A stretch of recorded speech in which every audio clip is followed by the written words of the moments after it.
최근에 TV 프로그램에서 어떤 연예인이 방송 중에 기도하는 모습을 봤어요.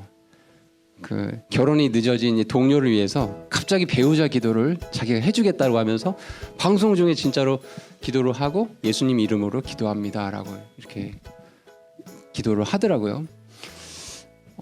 아니나 다를까 다음 날 이제 저도 하도 신기해서 뉴스를 이렇게 봤는데 반응이 이제 두 가지더라고요. 어떻게 공영방송에서 특정 종교 그 행위한 거를 똑같이 가감없이 보여줄 수가 있냐, 이런 비판의 목소리도 있었고, 또 다른 쪽은 용기가 있다, 믿음을 잘 드러내는 모습이다라고 이렇게 칭찬하는 댓글도 있었어요. 그 연예인의 입장에서는 자기의 믿음을 드러내야 되는 그런 마음이 있어서 했겠지만, 또 사람들의 눈치를 또 봐야 되는 그런 또 상황이 있었겠죠. 우리가 이렇게 믿음 생활을 하다 보면 아마 저와 여러분도 마찬가지로 주변 사람들의 눈치를 좀 봐야 되는 듯한 그런 상황들이 이제 있을 거예요. 밥 먹을 때 바로 밥 먹나요? 우린 뭘 하죠? 기도를 하죠. 근데 만약에 상대편에 아주 친한 친구가 앉아있는데 그 친구가 불교 신자예요. 기도를 하고 밥 먹을 수 있어요? 안 친해져요? 자, 또 같은 반에 여러분 표현대로 인싸인 친구가 있어요. 그래서 그 친구 막 팔로워들이 많어. 근데 그 친구가 공개적으로 교회를 막 비판하고 막 목사들이 어쩌다 저쩌다 욕하고 뭐 예수님이 어쩌냐고 막 이렇게 욕을 해요. 비난을 해요. 그런 자리에서 용기 있게 이렇게 대응해서 말할 수 있어요? 참 쉽지 않은 문제죠. 이 교회 안에서도 사실 같은 교회 사람들끼리 눈치를 보는 경우가 있거든요. 일반 교회는 직분자들을 출석 체크를 합니다. 권사 안수 집사인데 새벽 예배를 몇 번 나왔냐, 11조를 몇 번 했냐, 주보에 또 명단이 나오는 거 알죠? 자, 그렇게 교회를 하다가 사람들끼리 또 다투기도 하고 누구 눈치 보여서 교회 나가기 싫다, 뭐 이런 이야기들을 종종 듣게 되죠. 그런 것들로 상처받고 또 교회를 등지고 하는 모습을 좀 종종 보게 되는 것 같아요. 자, 그런데 히브리서 11장 우리가 지난주부터 지금 공부를 하고 있는데, 이 히브리서 11장에는 정말 우리가 갖고 있는 지금의 이 연약한 믿음과는 대조되는 그런 믿음의 선배들의 모습이 기록이 되어 있어요. 히브리서 11장 13절에 보면 이런 말씀이 있습니다. 이들은 다 믿음 안에서 죽었고 약속하신 것들을 받지 못하였으나 멀리서 그것들을 보고 확신하며 끌어안았고 또 땅에서는 자기들이 나그네와 순례자임을 고백하였다. 자, 35절도 가볼게요. 35절 가보면 여인들은 자기들의 죽은 자들을 다시 살려서 받기도 하고 다른 이들은 고문을 당하되 더 좋은 부활을 얻으려고 고문 당하는 거기에서 구출받기를 원치 아니하였대요. 이어서 볼까요? 또 다른 이들은 심한 조롱과 채찍질의 시련과 참으로 또한 결박과 옥에 갇히는 시련도 겪었느니라. 그들은 돌에 맞기도 하고 톱으로 잘리기도 하며 시험을 받기도 하고 칼로 죽임을 당하기도 하며 양가죽과 염소가죽을 입은 채 또 돌아다니고 궁핍과 고난과 고통을 당하였으니 세상은 이런 사람들에게 합당하지 아니하였느니라. 그들이 사막과 산과 동굴과 땅에서 또 돌아다녔느니라. 상상이 안 가죠. 믿음의 선배들의 모습 가운데 이런 일들을 겪으신 분들이 있었다라는 거예요. 분명히 히브리서 11장에 등장하는 믿음의 선배들의 그들이 믿고 있는 하나님과 지금 저와 여러분이 믿고 있는 하나님이 동일하신 분이시죠. 맞나요? 동일한 하나님을 믿고 있어요. 그런데 이렇게 믿는 자의 모습이 다를 수가 있을까? 그 이유가 뭘까?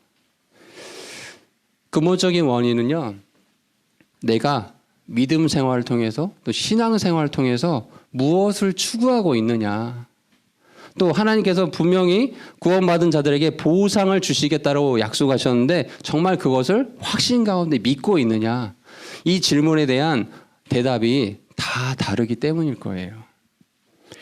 그리스도인들에게 여러분 왜 신앙생활을 합니까? 그 신앙생활, 믿음 생활을 통해서 추구하고자 하는 목표가 무엇입니까? 라고 묻잖아요. 그럼 대다수 사람들은 이렇게 대답할 거예요. 사람을 기쁘게 하는 것보다는 하나님을 기쁘게 하는 그런 삶을 저는 살고 있고 그것을 추구하고 있습니다라고 대답을 할 겁니다. 여러분도 이 대답에 동의합니까? 하나님을 기쁘시게 하는 삶을 살고자 하는 마음이 있어요? 저도 이 대답에 동의를 하거든요. 사람 눈치 안 보고 하나님만 기쁘시게 하는 그런 인생, 그런 신앙생활을 하고 싶습니다라고 이렇게 대부분 생각을 해요. 근데 이게 쉽진 않죠. 말처럼 참 쉬운 일은 아닌 것 같아요. 그래서 오늘은 사람 눈치 안 보는 믿음의 보상, 이런 제목으로 말씀을 전할게요. 자, 제목을 잘 기록해 보세요. 제가 질문을 한번 던져볼게요. 대답은 하지 마시고 마음속으로 한번 대답을 해보세요. 나는 누구를 기쁘게 하는 삶을 살고 있는가? 내 신앙생활은 사람을 기쁘게 하고 있는가? 아니면 하나님을 기쁘게 하는 삶을 살고 있는가? 여러분, 이 질문에 한번 마음속으로 대답을 해보세요. 나는 정말 하나님을 기쁘게 하는 삶을 살고 있습니까? 라고 질문을 던졌을 때 네! 라고 대답할 수 있는 사람이 많지는 않을 거예요. 선생님도 마찬가지예요.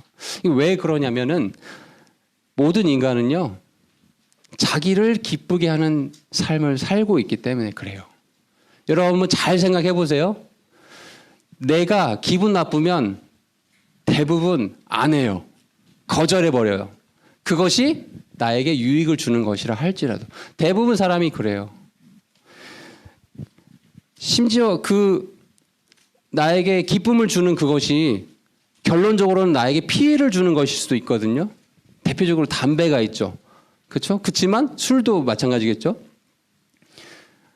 결론적으로 피해를 준다는 걸 알고 있음에도 불구하고 일단 나는 즐겨야 돼라고 생각을 하거든요. 사람들이요. 이 통계를 보니까 이 범죄가 많이 있잖아요. 뭐 살인도 있고 절도도 있고 뭐 사기도 있고 이런 범죄들 가운데 가장 재범률이 높은 범죄가 있대요. 뭘 것 같아요? 가장 재범률이 높은 범죄.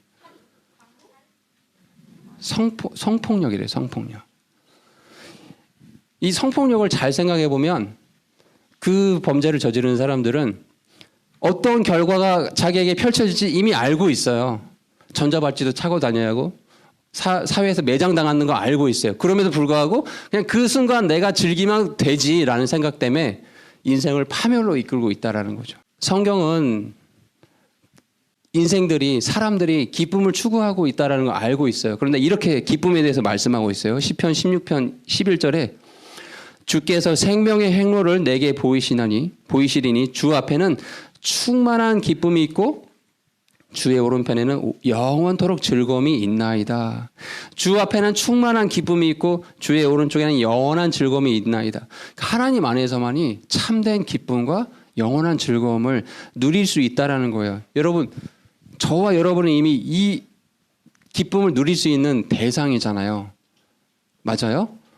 시편 기자의 고백이 우리의 고백이거든요. 그런데 정말로 신앙생활 하면서 하나님만으로 기뻐하고 있는가? 한번 이 질문을 곰곰이 생각을 해보세요. 오늘 본문에 가보면 11장 6절에요. 히브리서 이렇게 대답하고 있어요. 말씀을 해주고 있어요. 믿음이 없이는 하나님을 기쁘게 할 수 없대요. 그런데 잘 읽어보세요. 그분께 가는 자는 반드시 그분께서 계신다는 것과 또 그분께서 부지런히 자신을 찾는 자들에게 보상해 주시는 분이시라는 것을 어떻게 해야 된대요? 그냥 생각만 하면 된대요? 믿어야 된다고 되어 있죠. 믿어야 된다. 자, 그러면 이 본문을 우리가 잘 생각해 보면 사람 눈치 안 보고 내 기쁨 추구하지 아니하고 정말 하나님을 기쁘시게 하는 인생을 살고자 하느냐? 그러면 너네 두 가지를 믿어야 된다. 뭐라고 돼 있어요? 첫 번째, 뭘 믿어야 된대요? 반드시 그분께서 계시다라는 걸 믿어야 된대요. 맞아요? 그 두 번째는 하나님께서 자신을 부지런히 찾는 자들에게 보상을 준다라는 걸 믿어야 된대요. 이 두 가지를 꼭 믿어야 된대요. 자, 하나님이 계시다라는 걸 믿어야 된다는 거에 대해서 먼저 말씀을 드릴게요. 여러분, 세상 사람들도 조물주, 뭔가 만든 이 메이커, 우리 3차원의 세상이 아닌 어떤 4차원의 세상에 존재할 거다라고 믿는 사람이 있어요, 없어요? 있어요. 뭔가 절대자가 있을 거야라고 믿는 사람들이 있거든요. 천주교인들도 또 이슬람교 사람들도 하나님을 믿을까요, 안 믿을까요? 그들도 믿어요. 여러분, 심지어 마귀도 믿어요. 마귀도. 야고보서 2장 19절에 너가 한 하나님이 계신 줄 믿으니 잘하는도다. 마귀들도 믿고 떠느니라. 여러분, 지금 그러면 하나님을 기쁘시게 하는 인생을 살고자 하느냐? 그렇다고 한다면 하나님이 계시다라는 걸 믿어야 된다라고 했을 때 본문에서 이런 종류의 믿음을 말씀하고 있는 걸까요? 그런 의미일까요? 창세기 5장 22절에서 24절 가보면 에녹이라는 인물이 나와요. 에녹이 65세에 무드셀라를 낳았대요. 여러분, 잠깐 퀴즈 내볼게요. 무드셀라가 이 창세기에 기록된 인물 중에 가장 장수한 인물이죠. 몇 살까지 살았죠? 969살. 근데 누구예요? 누가 대답했어요? 네, 이거 체크 좀 해주세요. 체크 좀 해주세요. 자, 그렇게 살고 300년 동안이나 하나님과 함께 걸었대요. 영어 표현에 가보니까 너무 멋있어요. Enoch walked with God. 이렇게 표현됐어요. 자, 근데 그 인생을 하나님께서 여러분 히브리서 11장 5절에 가보니까 에녹에 대해서 이렇게 평가하고 계세요. 믿음으로 에녹은 옮겨져서 죽음을 보지 아니하였으니 하나님께서 그를 옮기셨으므로 그들이 찾지 못하였느니라. 그는 옮겨지기 전에 형광패 하나님을 기쁘게 하였다는 증언을 가졌느니라. 자, 이 두 구절을 우리가 생각을 해봅시다. 하나님과 함께 걸은 인생을 하나님이 기쁘게 하였다고 하나님이 지금 직접 말씀하고 계세요. 저와 여러분 모두 하나님을 기쁘시게 하는 인생을 살고자 하죠? 맞아요? 내 기쁨 추구하지 아니하고 정말 하나님이 기뻐하시는 인생을 살고자 하는 거 맞습니까? 그렇다고 한다면 이 답이 여기 나와 있는 거예요. 어떻게 해야 된대? 하나님이 계시다는 걸 믿어야 된다는데 그 의미가 뭐라고요? 하나님과 함께 걸어야 된대요. 다시 말해서 저와 여러분의 모든 삶 속에서 하나님의 존재를 인정해야 된다는 거예요. 하나님과 함께 걸었다라는 게 뭐예요? 늘 동행하고 그분의 존재를 인정한다라는 거죠. 여러분의 삶 속에서 하나님이 늘 존재하십니까? 어때요? 교회에서만 하나님이 존재하고 집에 가는 순간 하나님은 딴 데 계시나요? 친한 친구들하고 있을 때도 여전히 하나님 계세요? 여러분 마음속에 계세요? 때로 사람들은 이런 생각을 해요. 하나님, 제가 좀 마음에 찔리는 일을 할 때는 잠깐 좀 밖에 계세요. 하나님, 저도 사람입니다. 스트레스 받으니까 게임 좀 해야 되는 거 아니에요? 잠깐 밖에 계세요. 술 좀 마시면 어때요? 욕 좀 하면 어때요? 사람이잖아요. 잠깐 밖에 계세요. 여러분 이렇지 않아요? 하나님이 계시다라는 것이 모든 순간에 내 모든 삶 속에서 주님의 존재를 인정하고 있는가를 묻고 있는 거거든요. 심지어는 이런 분들도 있어요.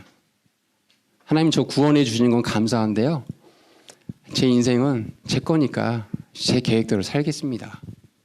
이런 분들도 있어요. 하나님이 계시는 게 아니죠. 그런 분들에게는요. 이 말의 궁극적인 의미, 즉 하나님이 계시다라는 걸 믿는다라는 것은 우리의 모든 인생 가운데, 우리의 모든 삶 가운데 하나님의 존재를 인정하는 거라는 거예요. 그것이 하나님이 기뻐하시는, 하나님을 기쁘게 하는 그 인생의 첫 번째 우리가 기억해야 될 요소인 것 같아요. 저 꼭 기억했으면 좋겠어요. 자, 두 번째, 하나님께서 자신을 부지런히 찾는 자들에게 보상을 주신다라는 그걸 또 믿어야 된다고 말씀하고 있어요. 자, 이 말의 의미가 무엇인가? 이제 보상에 대해서는 고린도후서 5장에 나와 있는데 선생님 한번 읽어볼게요. 자, 고린도후서 본문에 같이 찾아보실 친구는 찾아봐도 좋아요. 고린도후서 5장 10절에 이렇게 되어 있습니다. 이는 우리가 반드시 다 그리스도의 심판석 앞에 나타날 것이기 때문이라 이로써 각 사람이 좋은 것이든 나쁜 것이든 자기가 행한 것에 따라 자기 몸 안에서 이루어진 것들을 받으리라. 여러분 그리스도 심판석에 대한 말씀은 많이 들어봤죠. 이게 뭐 말 그대로 심판이기 때문에 뭐 지옥에 보내겠다 이런 게 아니라고 했었죠. 이 심판에 들어가는 자격을 얻은 사람 누구예요? 구원받은 자에게만 해당되는 거라는 걸 알고 있죠. 그리고 보상에 대한 심판인 거예요. 너는 말 그대로 너는 최우수상, 너는 우수상 이렇게 보상에 대한 심판이라는 거예요. 근데 여러분 이 말씀을 잘 보세요. 우리가 구원받은 우리가 반드시라고 되어 있어요. 반드시 다 예비 중학교 1학년부터 여기 나이가 지극하신 선생님들까지 모두 다 그리스도의 심판석에서 심판을 받겠다는 거예요. 근데 무엇을 받냐? 각 사람이. 엄마 아빠랑 같이 가는 거 아니에요. 우리 형이랑 누나랑 같이 가는 거 아니에요. 각 사람이 좋은 것이든 나쁜 것이든 자기가 행한 것에 따라서 자기 몸 안에서 이루어진 것을 받을 거래요. 하나님을 기쁘시게 하는 인생의 두 번째 요소가 뭐예요? 하나님께서 자기를 부지런히 찾는 자들에게 보상해 주심을 믿어야 된다고 했죠. 이게 무슨 의미예요? 이 두 가지 구절을 우리가 생각해 보면 인생을 어떻게 살아라는 거예요. 지금 이 말의 의미가 대충 살면 안 된다라는 거예요. 내 생각대로 살면 안 된다라는 거예요. 내키는 대로 살면 안 된다라는 거예요. 조심스럽게 여러분의 인생을 책임감 가지고 살아야 된다는 그 의미가 이 말씀 속에 지금 숨어 있는 겁니다. 책임 있게 여러분의 인생을 살아야 된다는 거예요. 하나님 나라에 가서 모두 다 상 받기를 원합니까? 마음속으로 이렇게 손을 들어보세요. 상 받기를 원해요? 그래요? 근데 어떤 분들은 이런 분들이 있어요. 구원 받았으면 됐지. 저 같은 것이 무슨 보상입니까? 여러분 이게 믿음이 있는 말일까요? 어쩌면 지금 보상을 주시겠다라는 그 하나님의 약속에 대해서 불신하는 말일 수도 있다라는 것도 생각을 해봤으면 좋겠어요. 주님께서 주시는 보상을 바라보고 또 사람의 기쁨이 아닌 하나님이 기뻐하시는 그 인생을 살고자 하는 사람들에게 구체적으로 모델 하나 제시해 주셨는데 바로 모세예요. 여러분 본문에 다시 보시면 히브리서 11장 24절에서 27절까지 모세에 대한 얘기가 나와 있어요. 아마 우리가 하나님 나라에 가서 그리스도 심판석에서 이제 우리 모세 형제님을 보게 되면 정말 인간적으로 좀 부러울 것 같아요. 저렇게 많은 보상을 받으니 얼마나 기쁠까 이런 생각을 하게 될 것 같아요. 자, 근데 그 모세가 어떻게 인생을 살았는지 잘 기억해 보시면 좋겠어요. 자, 본문 가볼게요. 히브리서 11장 24절부터 봅니다. 믿음으로 모세는 나이가 들었을 때 파라오의 딸의 아들이라 불리는 것을 어떻게 했대요? 거절했대요. 파라오 딸의 아들이다. 지금으로 따지면 뭐 미국 대통령의 뭐 아들이다, 딸이다. 얼마나 이 명예가 넘쳐나겠어요. 그렇죠? 근데 그것을 거절했대요. 그럼 왜 거절했냐? 25절에 보니까 잠시, 우리가 육신 입고 사는 건 잠시죠. 영원의 관점에 보면 70년, 80년, 90년 조금 운 좋으면 100세. 근데 잠시라는 거예요. 영혼의 관점에서 보면요. 잠시 죄의 쾌락들을 즐기는 것보다 오히려 하나님의 백성들과 함께 고난 받는 것을 어떻게 했대요? 어떻게 했대요? 택한 거예요. 믿음으로 택한 거예요. 결단을 내린 거예요. 죄의 쾌락을 즐기는 것보다 내가 하나님과 함께 고난에 참여해야 되겠다. 주의 말씀대로 내가 살아야 되겠다. 친구들이 비난하고 성경 말씀대로 말하면 꼰대라고 욕한다 할지라도 내가 그것을 더 기쁘게 여겨야 되겠다라고 택했다라는 그걸 결단했다라는 거예요. 26절에 그리스도의 지옥을 이집트의 보화보다 더 큰 재물로 여겼으니 패러다임 자체가 다르죠. 이집트의 보화가 얼마나 많겠어요. 근데 그것보다 주님께서 보상으로 보답해 주시는 일에 관심을 기울였다는 거예요. 저와 여러분이 이런 사람이 되면 좋겠어요. 주님 때문에, 내 믿음 때문에 때로는 주변 사람들에게, 친구들에게 손가락질 당할 수도 있지만 하나님께서 다 보상해 주시겠지. 이런 굳건한 믿음을 가지면 좋겠어요. 27절에 믿음으로, 자 근데요, 모세가 이렇게 할 수 있었던 비결이 나와요. 여러분 진짜 꼭 기억하면 좋겠어요. 저와 여러분도 이렇게 할 수 있어요. 모세처럼. 비결은 27절에 나와 있어요. 같이 읽어볼게요. 믿음으로 시작. 믿음으로 그는 왕의 진노를 두려워하지 아니하고 이집트를 버렸으니, 아주 중요합니다. 그는 보이지 아니하는 분을 보는 것 같이 하면서 견디어냈다. 하나님이 눈에 보이시지 않죠. 그런데 보이지 아니하신 그 하나님을 어떻게 했대요? 보는 것처럼 하면서 이 모든 인생의 어려움들을 말 그대로 견뎌냈다라는 거예요. 그렇기 때문에 근심한 자 같으나 기뻐할 수 있었다라는 거죠. 모세가. 저와 여러분이 조건이 뭐예요? 조건이 보이지 않는 하나님을 보는 것처럼 하는 거예요. 앞에 맥락과 동일하죠. 하나님이 계시다라는 걸 너 믿어야 된다. 어떻게? 내 모든 삶 속에서 하나님의 존재를 인정하는 거. 같은 얘기를 하고 있는 거예요. 이렇게 한다면 그 수고와 인내와 고통과 슬픔과 눈물을 하나님께서 다 기억하시고 보상해 주시겠다는 거예요. 이걸 믿어야 된다. 이렇게 인생을 살면 하나님이 기뻐하시는 인생을 살 수 있을 거다라고 오늘 본문에서 얘기를 하고 있는 겁니다.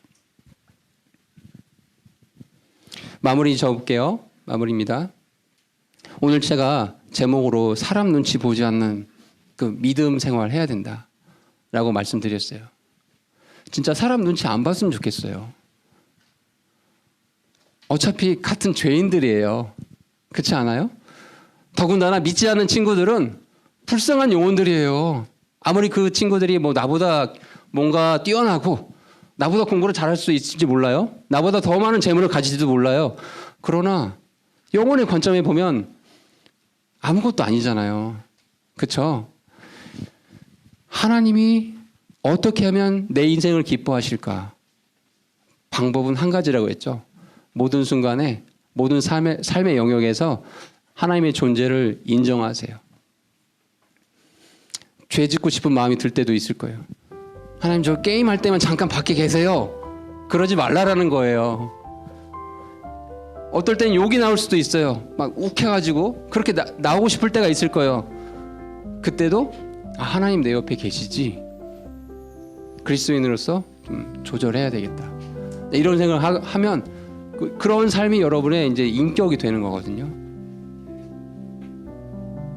올해 2022년도에 우리가 지난 첫째 주 시간하고 둘째 주 시간에 이제 좀 믿음에 대해서 이렇게 강하게 얘기를 했어요.